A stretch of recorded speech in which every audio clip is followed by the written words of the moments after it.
My name is Missy Miller, and I've been going to Summit for 7 years now.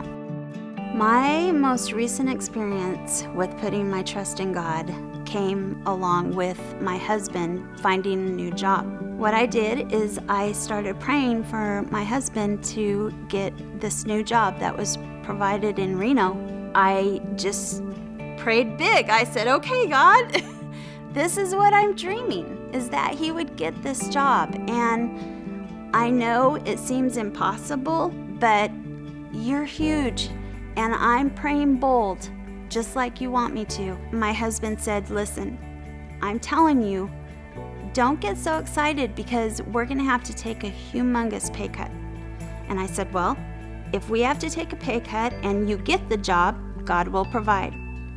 If you get the job and you still stay at the same pay, then hey, it's a big dream that's answered, on a bold prayer. And I said, I truly believe it's going to work out.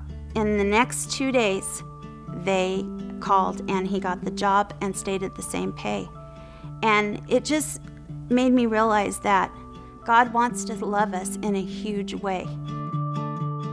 This book, The Circle Maker, was referenced in a message that we heard, and it has made a huge impact on my life.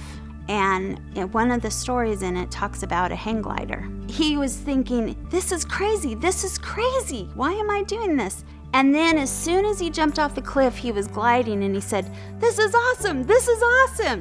And sometimes when we get challenged, I'm thinking, this is crazy, we can't do this. But you know what? Once you get on the other side and you jump off that cliff, this is awesome.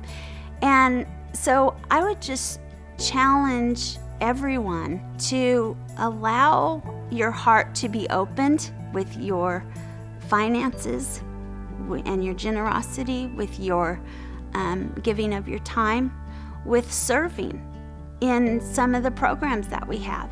I work in the bookstore and I can't work very often, but every time I work, I am blessed beyond measure.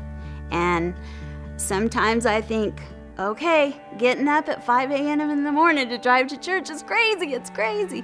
But when we get here, it's awesome. This really hit me this week, an awareness of that I don't need to pray to God. I don't need to pray for things. I need to discuss it with God.